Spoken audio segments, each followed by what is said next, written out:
પોરબંદર પંથકમાં જમીન હડપવાના મામલે એક મોટો ઘટસ્ફોટ થયો કહેવાય. કેમ કે કહેવાય છે કે કાયદાના હાથ લાંબા હોય છે અને આ કહેવત આજે ફરી એકવાર સાબિત થતી હોય એવું ચોક્કસપણે લાગી રહ્યું છે.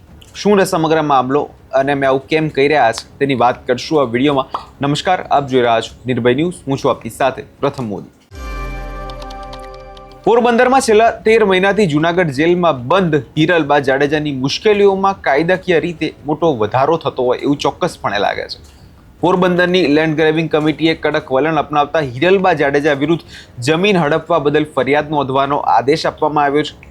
અને આ આદેશના પગલે જ પોરબંદરના જે કમલાબાગ પોલીસ સ્ટેશનમાં લેન્ડ ગ્રેબિંગ એક્ટ હેઠળ ગુનો પણ નોંધવામાં આવ્યો છે.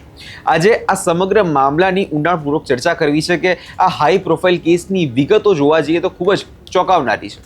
આ મામલાની શરૂઆત ત્યારે થઈ હતી જ્યારે કુતિયાણાના પૂર્વ ધારાસભ્ય સ્વ ભૂરા મુજાની પત્ની ચોલાદેવી ભૂરા ગઢડા કલેક્ટર કચેરીમાં ન્યાયની માંગ કરી હતી. હાલ ચોલાદેવી વિદેશમાં વસવાટ કરે છે, પરંતુ તેમની સંપત્તિ પર થયેલા અતિક્રમણને લઈ તેમણે કાયદાકીય લડત છેડી હતી. ચોલાદેવીનો સ્પષ્ટ દાવો છે કે પોરબંદરમાં આવેલી કિંમતી સૂરજ પેલેસ બંગલો કાયદેસર રીતે તેમના નામે છે, છતાં હિરલબા જાડેજા દ્વારા આ બંગલા પર ગેરકાયદેસર રીતે કબજો જમાવી લેવામાં આવ્યો છે. આ અરજી મળતાની સાથે લેન્ડ ગ્રેબિંગ કમિટીએ ત્વરિત ઊંડાણપૂર્વક તપાસ હાથ ધરી, પુરાવાઓ ભેગા કર્યા અને આ તમામ પુરાવાઓ અને તપાસના આધારે હિરલબા સામે ગુનો નોંધવામાં આવ્યો. હવે સવાલ એ થાય છે કે શું આ કરોડોની કિંમતી બંગલો પર એ પાછો હવે મળશે કે નહીં? તો જવાબ આમાં કદાચ જોવા જઈએ તો હા છે, કેમ કે પોલીસ અને વહીવટી તંત્ર દ્વારા અત્યારે આ તૈયારીઓ શરૂ કરી દેવામાં આવી છે.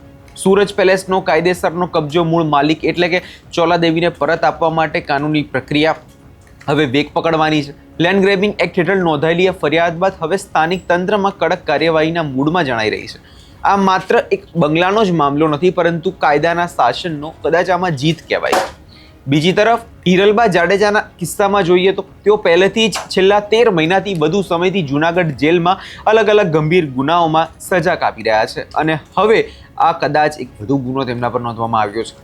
એક તરફ તેઓ જેલમાંથી મુક્તિની આશા રાખી રહ્યા છે અને તરત જ એમના પર બીજો ગુનો જે છે નોંધવામાં આવી રહ્યો છે.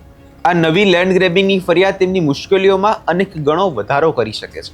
કાયદાકીય ગળીઓ વધારે મજબૂત બન્યો છે અને સ્પષ્ટ છે કે આવનારા સમયમાં જે જેલમાંથી બહાર આવવું તેમનું ઘણું મુશ્કેલ અહીંયા લાગતું દેખાઈ રહ્યું છે.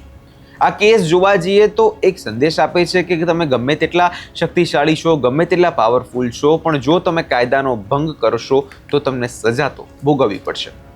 આ સમગ્ર મામલો પોરબંદરના રાજકીય અને સામાજિક વર્તુળોમાં ભારે અત્યારે જોવા જઈએ તો ચર્ચાનો વિષય બન્યો છે.